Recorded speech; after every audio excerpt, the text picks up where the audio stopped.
அமெரிக்க அதிபருக்கும் அரபு நாட்டினுடைய தலைவர்களுக்கும் இடையில நடைபெற்ற குறித்த சந்திப்பை பொறுத்தவரையில் எல்லா அரபு நாடுகளுடைய தலைவர்களும் அதிலே பங்கு பெறவில்லை. இந்த இடத்துல நான் சொன்ன நாட்டுகளுடைய தலைவர்கள் இருக்கக்கூடிய காட்சிகளை நீங்க பார்க்குறீங்க. இந்த சந்திப்பில் பேசப்பட்ட மிக முக்கியமான விவகாரம் என்னன்னு கேட்டால், முந்திரி கொட்டை மாதிரி பாயிற அப்படிம்பாங்க. ஒரு காரியம் நடக்க முன்னாடி முந்திக்கிட்டு எவனாவது வந்து நிற்பான், நான் தான் அதை சொன்னேன், நான் தான் செஞ்சேன், இந்த மாதிரி இருக்கணுங்கிறதுக்காக இந்த மாதிரி வேலைகளை பண்ற ஆட்கள் இருப்பாங்கல்ல. இந்த மாதிரி ஒரு வேலையை இந்தோனேஷியாவினுடைய அதிபர் சுபியாண்டோ பார்த்திருக்கிறார். பேச்சுவார்த்தை முடிய அர்துகான் வந்து சூப்பர், நல்ல சக்சஸ் மீட்டிங் அப்படின்னு சொல்லிட்டு போறாரு. அந்த பேச்சுவார்த்தைகள் என்ன பேசப்பட்டது என்பது தொடர்பாக ஆக்சியோஸ் இன்றைக்கு வெளியிட்டிருக்கக்கூடிய செய்தி அல் ஜசீரா அழகாக செய்தியாக்கி இருக்கிறார்கள்.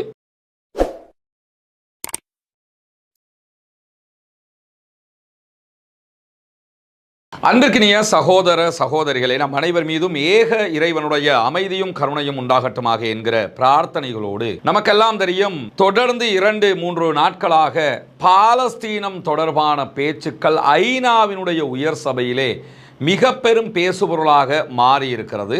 அமெரிக்காவினுடைய அதிபர் டொனால்ட் ட்ரம்ப்ல இருந்து அத்தனை நாட்டு தலைவர்களும் பாலஸ்தீனம் காசாவினுடைய பிரச்சனையை பற்றித்தான் மிக அதிகமாகவே பேசக்கூடிய செய்திகள் வெளியாகி கொண்டிருக்கிறது. இந்த மாதிரியான ஒரு சூழல்ல நேற்றைய தினம் ஐநாவினுடைய பொதுச்சபை கூட்டத்திற்கு முன்பதாக அமெரிக்க அதிபர் டொனால்ட் ட்ரம்ப் ஒரு இறுக்கமான உரையை பேசியிருந்தார். அந்த உரையை பொறுத்தவரையில் எல்லா தரப்பையுமே மிரட்டக்கூடிய ஒரு உரையாகத்தான் அந்த உரை அமைந்திருந்தது.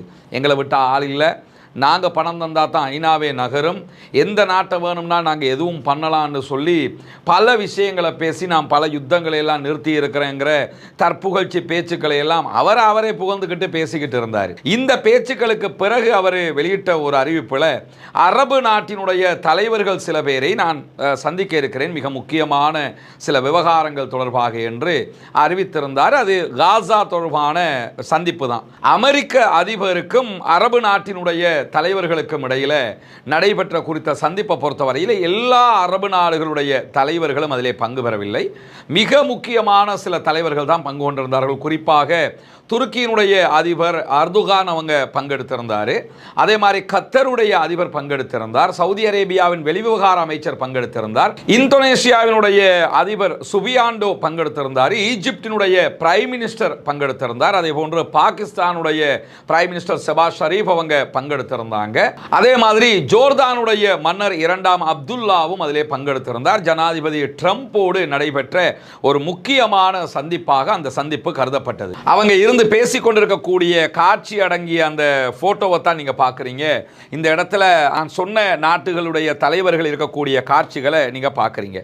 இந்த சந்திப்பில் பேசப்பட்ட மிக முக்கியமான விவகாரம் என்னன்னு கேட்டா, காசா ஆஃப்டர் வார் எப்படி இருக்க போகிறது, யுத்தம் நின்றால் யுத்தம் நின்றதற்கு பிறகு என்ன என்பதுதான் இதிலே கலந்துரையாடப்பட்ட ஒரு முக்கியமான விவகாரம். ஏன்னா தற்போது அரபு நாடுகள் எல்லாமே அமெரிக்கா மீதான அவநம்பிக்கையில் இருக்கின்றன. அதை நீங்க இந்த கத்தார் மீதான அட்டாக்குக்கு பிறகு நடந்த சம்பவங்களை கோடிட்டு பார்க்கலாம். முக்கியமான 2 சம்பவங்கள். ஒன்று, சவுதி அரேபியா உடனடியாக பாகிஸ்தானோடு ஒரு பாதுகாப்பு ஒப்பந்தம் செய்து கொண்டது. அதே போன்று கத்தருடைய அதிபர் உடனடியாக ஜோர்டானுக்கு போய் ஜோர்டான் மன்னரோட பேசியது. என்ன பேசினாருங்கிற தகவல்கள் வெளியாகவில்லை. இதே நேரத்தில் படிப்படியாக பாகிஸ்தானை பாதுகாப்புக்கு அரபு நாடுகள் அழைத்து கொள்ளும் என்கிற நிலைகள் தற்போது உருவாகி இருக்கிறது. ஏன்னா அரபு நாடுகள் எல்லாமே அமெரிக்கா நம்மளை பாதுகாப்பான், அவனுடைய தேட் இருக்குது, மற்ற தடுக்கக்கூடிய வெப்பன் எல்லாம் இருக்குது, நம்ம நாட்டுக்குள்ள அவர்களுடைய தளங்கள் அதுக்கு தானே நம்ம வச்சுக்கிட்டு இருக்கிறோம் என்று சொல்லித்தான் அவர்கள் காலத்தை ஓட்டி கொண்டிருந்தார்கள். சவுதி அரேபியாவுக்குள்ள அமெரிக்காவுடைய தளம், கத்தர்ல அமெரிக்காவுடைய தளம், ஜோர்டான்ல, இப்படி எல்லா நாடுகளும் ஏன் வச்சுக்கிட்டு இருந்தான்னு சொன்னா, இஸ்ரேலோ ஏதோ ஒரு நாடு, குறிப்பாக ஈரானை அவங்க பயப்பட்டுக்கிட்டு இருந்தாங்க. ஈரானே தாக்குதல் நடத்தினாலும் அமெரிக்கா நம்மளை சேஃப்கார்ட் பண்ணுவாங்க என்று இருந்த நிலையில தான் தற்போது கத்தர் மீது இஸ்ரேல் நடத்திய தாக்குதலை அமெரிக்கா தடுக்கவில்லை. இதுக்காகத்தான் வருஷம் மாதம் கோடிக்கணக்கான காசுகளை தற்பாதுகாப்புக்காக பணமாக கட்டிக்கிட்டு இருக்கிறான். அதாவது அமெரிக்காவுடைய வருமானத்தையே நீங்கள் எடுத்துக்கிட்டீங்கன்னா இதுக்காகத்தானுடைய வருமானம் நிறையவே போகுது. அரபு நாடு இந்த ட்ரில்லியன் கணக்கு அள்ளி கொடுக்குறான்ல, எதுக்காக அள்ளி கொடுக்குறான்னு கேட்டால் எங்களை அமெரிக்கா பாதுகாக்குங்கிறதுக்காக. ஆனால் கத்தர் மீதான அட்டாக்கு பிறகு அது பொய்ப்பிக்கப்பட்டதோட அணு ஆயுத பலம் கொண்ட பாகிஸ்தானோடு உடனடியாக சவுதி அரேபியா ஒப்பந்தத்தை செய்து கொண்டது. இந்தியாவுக்கு எதிரான ஒப்பந்தம் இல்லை என்றே அவங்க சொல்லிட்டாங்கன்னா, இந்தியாவோட பாகிஸ்தான் யுத்தத்துக்கு வந்தால் சவுதி போய் யுத்தம் பண்ண வேண்டிய தேவை கிடையாது, அந்த அளவுக்கு ஆயுத பலம் சவுதிட்ட கிடையாது. ஆனால் சவுதி மேலே யாராவது அட்டாக் பண்ணாங்கன்னா பாகிஸ்தான் வருவதற்கான சாத்தியக்கூறுகள் தான் இருக்கிறது. அப்படித்தான் வருவார்கள் என்று ஒப்பந்தமும் சொல்லுகிறது. என்ன காரணம்னா அவங்கள்ட்ட அணு ஆயுதம் இருக்கிறது. 2024 தான் கொடுத்த ஒரு பேட்டியில் முகமது பின் சல்மான் MBS என்ன சொல்றாருன்னு சொன்னா, எங்களுக்கு அணு ஆயுதம் எல்லாம் சவுதி அரேபியாவுக்கு தேவையில்லை, அப்படி தேவைன்னு சொன்னா பாகிஸ்தான்ல இருந்து நான் காசு கொடுத்து வாங்கிக்கிறவேன்ட்டார். அந்த வேலையை தான் தற்போது அவர் செஞ்சிருக்கிறார். இதை தொடர்ந்து கத்தார் இதை செய்வதற்கான வாய்ப்பு இருக்கிறது, ஜோர்தானும் செய்வதற்கான வாய்ப்பு இருக்கிறது. இப்படி அமெரிக்காவோடு ஒரு மனமுருகலோடு இருக்கக்கூடிய அரபு நாடுகளுடைய தலைவர்களையும் அழைச்சு தான் டொனால்ட் ட்ரம்ப் பேசுறாரு. பேசி என்ன சொல்றாருன்னா, காசா வார முடிக்கணும், முடிக்கிறதுக்கு என்ன பண்ணணும், முடிச்சதுக்கு பிறகு என்ன பண்ணணும்னு சொல்லி மீண்டும் ஒரு முறை இந்த அரபு நாட்டு தலைவர்களுடைய மண்டையில் மசாலாவை அரைக்கிறதுக்கான வேலையை டொனால்ட் ட்ரம்ப் கனகச்சிதமாக செய்திருக்கிறார். அது பற்றிய முழுமையான தரவுகள் வெளியே வராவிட்டாலும் ஒரு சில தரவுகளை ஆக்சியோஸ் வெளியிட்டிருப்பதை நம்ம பார்க்க முடியும். அந்த தரவுகள் என்ன பேசினாங்கிறதுக்கு முன்னாடி நம்ம ஊர்லலாம் ஒரு பழமொழி சொல்லுவாங்கல்ல, என்னன்னா முந்திரி கொட்டை மாதிரி பாயிற அப்படிம்பாங்க. ஒரு காரியம் நடக்க முன்னாடி முந்திக்கிட்டு எவனாவது வந்து நிற்பான், நான் தான் அதை சொன்னேன், நான் தான் செஞ்சேன், இந்த மாதிரி இருக்கணுங்கிறதுக்காக இந்த மாதிரி வேலைகளை பண்ணுற ஆக்கள் இருப்பாங்கல்ல. இந்த மாதிரி ஒரு வேலையை இந்தோனேஷியாவினுடைய அதிபர் சுபியாண்டோ பார்த்திருக்கிறார். என்ன பார்த்திருக்கிறாருன்னு கேட்டால், டொனால்ட் ட்ரம்ப்பை சந்திச்சா டொனால்ட் ட்ரம்ப் என்ன சொல்ல இருக்கிறாரோ அதையே சந்திக்க முன்னாடியே யுஎன்னுடைய அந்த 2 நாடுகள், இஸ்ரேல் என்கிற ஒரு நாடு, பலஸ்டைன் என்கிற ஒரு நாடு, 2 ஸ்டேட், டபுள் ஸ்டேட் இருக்கிறா இல்லையா, இந்த டபுள் ஸ்டேட் அங்கீகாரத்தில் பிரான்ஸு UK எல்லாரும் அங்கீகரிச்சாங்கல்ல. அந்த மாநாட்டில் பேசும்போது முந்திரி கொட்டையாட்டம் முந்திக்கிட்டு அவர் என்ன பண்ணிட்டாருன்னு கேட்டால் ஒரு விவகாரத்தை வெளியில் சொல்கிறாரு. அது எப்படி இருக்குன்னு கேட்டால், இந்த எந்திரிச்சு நில்லுங்கடா என்று சொன்னால் காலிலே விழுந்து கும்பிடுறது இருக்குல்ல, இந்த படுத்தே விட்டான இந்த ஜெயலலிதா உயிரோடு இருக்கிறவங்களெல்லாம் பார்த்தீங்கன்னா, ஜெயலலிதாவுடைய வண்டி அங்கே வரும்போது ஜெயலலிதாவுடைய அமைச்சர்கள் எல்லாம் ரோட்லேயே படுத்துருவாங்க. அது இப்போ இருக்கிற பன்னீர்செல்வம் முன்னாள் முதலமைச்சராக இருந்தாலும் சரி, அல்லது எடப்பாடி பழனிசாமி இப்போ இருக்கிற அஇஅதிமுகவினுடைய ஜெனரல் செக்ரட்டரியாக இருந்தாலும் சரி, யாரை எடுத்துக்கிட்டாலுமே இவங்க எல்லாரும் இப்படி தான் இருந்தாங்க. இந்த மாதிரி ஒரு ஆள் தான் வந்து சுபியாண்டோங்கிறது தெளிவாக தெரியுது. ஏன்னா டொனால்ட் ட்ரம்போடு நடக்க இருக்கிற மீட்டிங்க்கு முன்னாடியே என்ன சொல்கிறாருன்னா, காசாவை பாதுகாக்கிறதுக்காக நாங்கள் வந்து எங்களுடைய ராணுவம் 20,000 பேரை தர்றதுக்கு தயாராக இருக்கிறேன், எல்லா நாடும் சேர்ந்து ராணுவத்தை அமுச்சு விட்டுருவோம் அப்படிங்கிறாங்க. அங்கே அவ்வளோ பெரிய ராணுவம் இஸ்ரேல்காரன் அவனையே வச்சு வெளுத்துக்கிட்டு இருக்கிறாங்க, ஒவ்வொரு நாளும் சம்பவம் பண்ணிக்கிட்டு இருக்கிறாங்க. அப்படி இருக்கும்போது சுபியாண்டோவுடைய இராணுவத்தை மட்டும் பார்த்துக்கிட்டு சும்மா இருந்துருவாங்களா? இவங்கெல்லாம் நிற்கவாவது முடியும்? இந்த அரபு நாட்டு இராணுவங்களுக்கு பாலஸ்தீன விடுதலை இராணுவத்தோடு நிற்க முடியுமா? முதல்ல அப்படி இன்கேஸ் உள்ள போனாங்கன்னா உள்நாட்டு யுத்தம், இவங்களோட அரபு நாடுகளோட ஒரு சண்டை வந்துருச்சுன்னா இவங்களால் தாக்கு பிடிக்க முடியுமா? இஸ்ரேல்காரனாலே தாக்கு பிடிக்க முடியலை. இவங்களால் தாக்கு பிடிக்க முடியுமாக இருந்திருந்தா ஹிஸ்புல்லான்ற ஒரு குரூப் லெபனானில் இருப்பானா? லெபனான் இராணுவம் கையை கட்டி பார்த்துக்கிட்டு இருக்கிறான். அப்படி இருக்கும்போது ஹிஸ்புல்லாக்காரன் தான் முழு வேலையை பார்த்துக்கிட்டு இருக்கிறான். அப்படி இருக்கிற ஒரு சூழலில் நான் 20,000 பேரை தர்றேன், நாம் ஒரு கூட்டு இராணுவத்தை உண்டாக்குவோம்னுலாம் அவர் சுபியாண்டோ என்ன பண்ணிட்டாருன்னு கேட்டால், அந்த மீட்டிங்கில் பேசின காட்சிகள் எல்லாம் நடந்ததுக்கு பிறகு தான் டொனால்ட் ட்ரம்ப் கூப்பிட்டு என்ன பண்ணுறாருன்னா, வசதியாக போச்சு, சுபியாண்டோ மாதிரி நிறைய மாங்காய்கள் எல்லாம் இருக்குது இந்த நாடுகளில், அதில் தலையில் நம்ம மிளகாவை அரைச்சிடலாம்னு சொல்லி இந்த அரபு நாடுகளுடைய தலைவர்களை எல்லாம் கூப்பிட்டு வச்சு ஒரு பேச்சுவார்த்தை நடத்தினார். பேச்சுவார்த்தை முடிய அர்துகான் வந்து சூப்பர் நல்ல சக்ஸஸ் மீட்டிங் அப்படின்னு சொல்லிட்டு போகிறாரு. அந்த பேச்சுவார்த்தைகளில் என்ன பேசப்பட்டது என்பது தொடர்பாக ஆக்சியோஸ் இன்றைக்கு வெளியிட்டிருக்கக்கூடிய செய்தி அல் ஜசீரா அழகாக செய்தியாக்கி இருக்கிறார்கள். இதில் டொனால்ட் ட்ரம்ப் முன்வைத்த 2 விவகாரங்கள், ஒன்று இஸ்ரேல் காசாவை விட்டு வெளியேறும், அதுக்கு பிரச்சனை இல்லை, வெளியேறதா இருந்தால் 2 காரியங்கள் நடக்கணும். முதலாவது, நீங்கள் அரபு நாடுகள் எல்லாம் சேர்ந்து ஒவ்வொரு நாடுகளும் இராணுவத்தை தரணும். டர்க்கியிலிருந்து ஒரு 10,000 பேர், இந்த சுபியாண்டோ மாதிரி ஆட்கள் ஒரு 20,000 பேர் தர்றன்னு இருக்காரு. அதே மாதிரி லெபனானில் இருந்து கொஞ்சம் பேர், சவுதியிலிருந்து கொஞ்சம் பேர், UAE இருந்து கொஞ்சம் பேர், இந்த மாதிரி அரபு நாடுகள் எல்லாமே என்ன பண்ணணும்னு கேட்டால் 10,000 20,000 30,000 உங்கள் ஃபோர்ஸஸை தரணும். அத்தனை பேரையும் கொண்டு போய் காசாவில் உட்கார வச்சிருவோம், அப்போ பிரச்சனை ஓஞ்சி போயிடும். இது ஒன்று, உங்கள் இராணுவத்தை நீங்கள் தரணும் காசாவுக்குள்ள, பாலஸ்தீன விடுதலை அமைப்பினர் ஆயுதத்தை கீழே வச்சிடணும், கீழே வச்சுட்டு என்ன பண்ணணும்னு கேட்டால் அவங்க வந்து சரண்டர் ஆயிரணும். இரண்டாவது என்னன்னு சொன்னால் காசாவை மீள் கட்டுமானம் செய்வதற்கும் நீங்கள் பணத்தை தரணும். அழிக்கிற வேலையை தான் நாங்கள் பண்ணுவோம். காசாவை ஒட்டு மொத்தமாக நாங்கள் அழிச்சு வச்சிருக்கிறோம். அழிக்கிறது எங்கள் வேலை. ஆனால் திரும்ப கட்டணும் இல்லை, கட்டுறதா இருந்தால் நீங்கள் பணம் தரணும். ஏன்னா இவங்க யாருங்கிறது அவங்களுக்கு தெரியும். ரியல் எஸ்டேட் ஓனர்கள் மாதிரி குரூப் இது. தங்களை பாதுகாத்துக்கிறதுக்காக எவ்வளவு நாள் அள்ளி கொடுக்கறதுக்கு ரெடியாக இருக்கிற குரூப்பு. அதனால் ஏற்கனவே வந்து ஒவ்வொரு நாட்டிலையும் ட்ரில்லியன் கணக்கான பணத்தை எடுத்துகிட்டு போயிட்டாப்புல.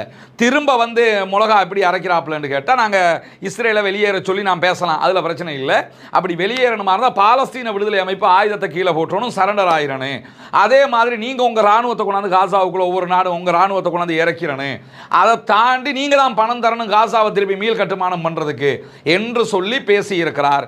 இது சூப்பர் சக்சஸாக நடந்தது என்று சொல்லி அர்துகான் வெளியே வந்து சொல்லுகிறார். இங்கே நம்ம கவனிக்க வேண்டிய விஷயம் என்னன்னு கேட்டால், பாலஸ்தீன விடுதலை இராணுவம் ஆயுதத்தை கையில் வச்சுக்கிட்டு சரண்டர் ஆகிறதுக்கு தான் இவ்வளோ பெரிய யுத்தம் பண்ணுறானா, அந்த நாட்டை மீட்டெடுக்கிறதுக்காக. ஒரு வேளை அவர்கள் சரண்டர் ஆகி ஆயுதத்தை கொடுத்துட்டு போனால் கூட எப்போ அது சாத்தியப்படணும் என்று சொன்னால், பாலஸ்தீனம் தனி நாடு என்று உருவானா, பலஸ்டைன் தனி நாடு.